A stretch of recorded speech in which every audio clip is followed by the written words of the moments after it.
I wanted to come back from the break and the coffee and start with comedy, which is super exciting. Starting up, our next speaker is Trina Das Gupta. She is a producer, a writer, a seeker, and an entrepreneur. She is the founder and CEO of Single Palm Tree Productions. And that's a media company dedicated to leveraging the entertainment industry to build global understanding. Trina is a producer of original video. She has been integrating both global stars and global brands, but she's really defined her career around social causes and social change. She is a self-described political wonk with an obsession about the Kardashians, and I'm pretty sure she's watched more television than anyone in this room. But all the time that she's been doing that and on the forefront of pop culture and new media, she's been developing new comedy series, and she also serves on the board of Girls Who Code.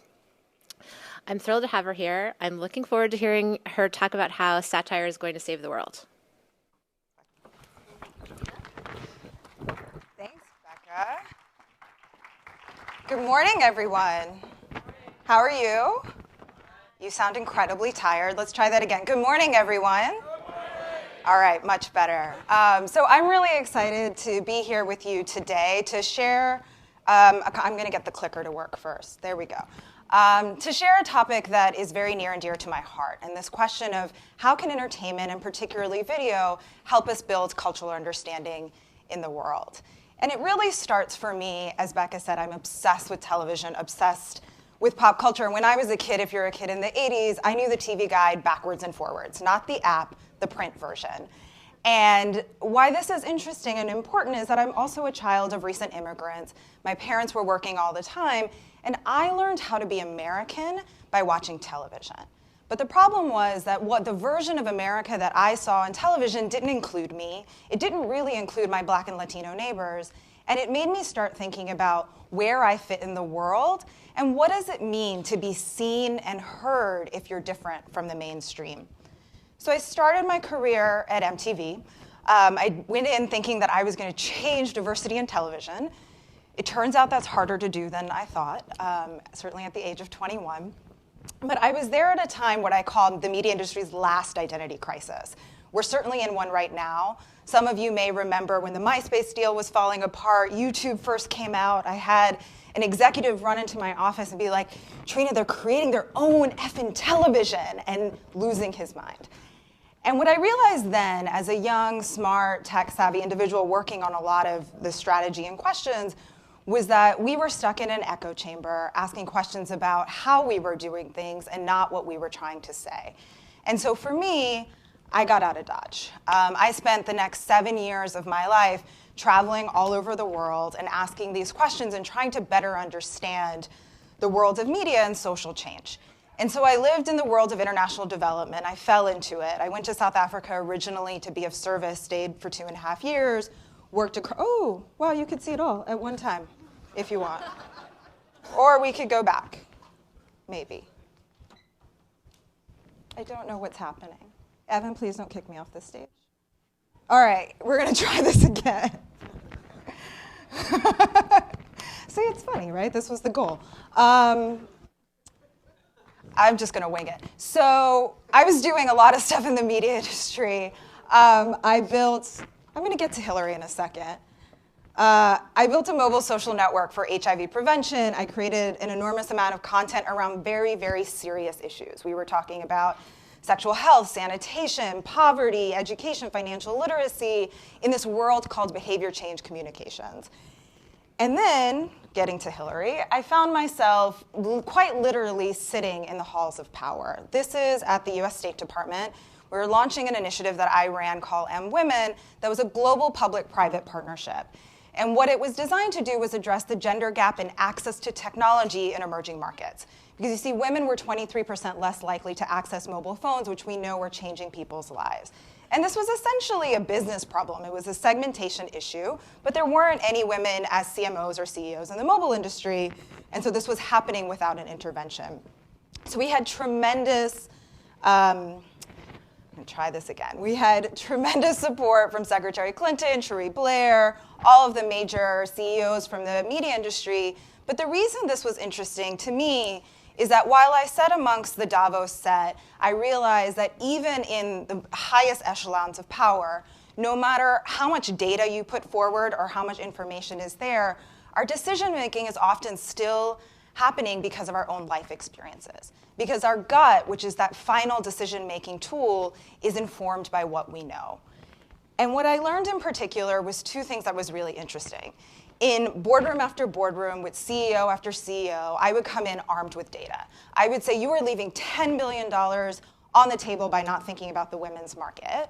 And inevitably, the conversation would come back to, well, my wife said this, but my daughter did this. Because this was his set of experiences with the women's market. And second, I was raising a lot of money, particularly here in the West. And the folks that I was talking to, I was saying, listen, there's tremendous innovation happening in emerging markets. Some of the poorest women in the world have the most interesting entrepreneurship and innovation happening. But the image that people had in their mind was from the media and fundraising appeals. The image they had was a woman sitting on the side of the road making a handbag that perhaps someone would buy at Saks Fifth Avenue. And in my case, what I was learning was this was not the reality. There was a lot of other things happening, but if the media wasn't telling different stories, that there was little that I could do. So when I thought about changing the world at scale, I realized I had to change perceptions and hearts and minds. And in order to do that, I went back to this question of entertainment. How do I reach the masses to do that? Because I didn't think I could change who people spent their time with. So I created my current company 3 years ago with this idea, but from a very different perspective. From the idea of how do we use comedy as what I call my Trojan horse strategy. Because the thing is that when you're watching a funny video or listening to a comedian, you don't necessarily think about learning something. You certainly don't think about complicated issues. You are disarmed, having a good time, but often truth can be told in its most purest form through the comedic art. So working with comedy, we do two things. One, we work on what I call the trade deficit in entertainment, because you can experience American pop culture all over the world. I once watched Fresh Prince of Bel-Air in Sierra Leone, which seemed like an odd thing to be happening. But the world is American by culture, but the reverse is very rarely true. We don't necessarily hear the fully formed stories of people around the world, and that has very real impact in our policies and how we function as a society. So we started by building a global talent pool. Some of you may have heard of Trevor Noah. He's a South African artist who took over for Jon Stewart at The Daily Show. He's an artist I've worked with. We now have a network of 1,700 artists across 20 countries. And these are artists who are at the top of their game. They are huge stars where they are, and we've identified who will do well here in the States and who will translate well across all English markets globally. So there's a business opportunity, but again, there's a social mission behind it. And we're creating original content. We have some exciting announcements to make this summer with some major distributors. But what I love about what we make is that it's funny first. It doesn't matter what my social mission is. If it's not funny, I'm wasting my time. And even though someone is sharing a perspective that may be different than your own, what we come to realize is that at the end of the day, there's much more that makes us the same than makes us different. The second thing we're doing that I think will be relevant to this room is working on shifting culture more broadly. So this video that I'm going to share with you is about programmer culture. As Becca mentioned, I'm on the board of an organization called Girls Who Code that is bringing more women and girls into computer science. But what our data showed us was that girls were opting out of computer science because they didn't want to be surrounded by dudes in hoodies hacking away at a computer in a basement with Red Bull. And this is what the media tells them is what it means to be a coder. And they're like, not for me, not interested. So how could we change something that at tech conferences we talk about ad nauseum, but for teen girls, they weren't hearing a story that said they could be a part of this community. So I'm going to show you a video. Yeah, I mean, I've tried to get into coding, but my cleavage is just so distracting. I can't code because my long eyelashes make it hard to see the screen. I mean, I get lost in them. Plus, it's hard to keep my eyes open with these auburn strands of mink constantly weighing them down. When I'm not menstruating, I'm ovulating, so there's no time to code at all. It's super hard to code when every month your insides are ripped from your body in slow motion. Every hour I have to get to the bathroom to change my tampon. Otherwise, you get toxic shock syndrome. That leads to getting your arms amputated. Obviously, that makes it even harder to code. My boobs, really prevent me from coding. I don't even have boobs yet, and they're still get in the way. It's crazy. It's hard to code when you can't stop crying. Or when you're having mood swings. Like, here comes one now. Totally. Coding is just too rational when I'm this emotional.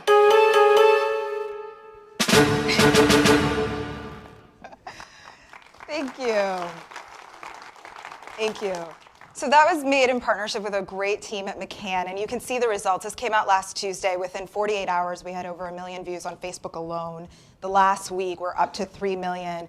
But what's been really interesting about this is that it started the conversation we needed to start. Girls are saying, these are ridiculous ideas. These are ideas we've heard before, but I can obviously do that. Girls are also saying, if they hadn't heard of coding, they're asking us what coding is. So now by reaching a mass audience through humor, through digital video, we're bringing more girls into the fold. But if I'm honest, we're also being trolled really, really hard. There's lots of men in the forums and the comments saying things like women don't have technical skills, this is ridiculous, go home with your gender studies degree.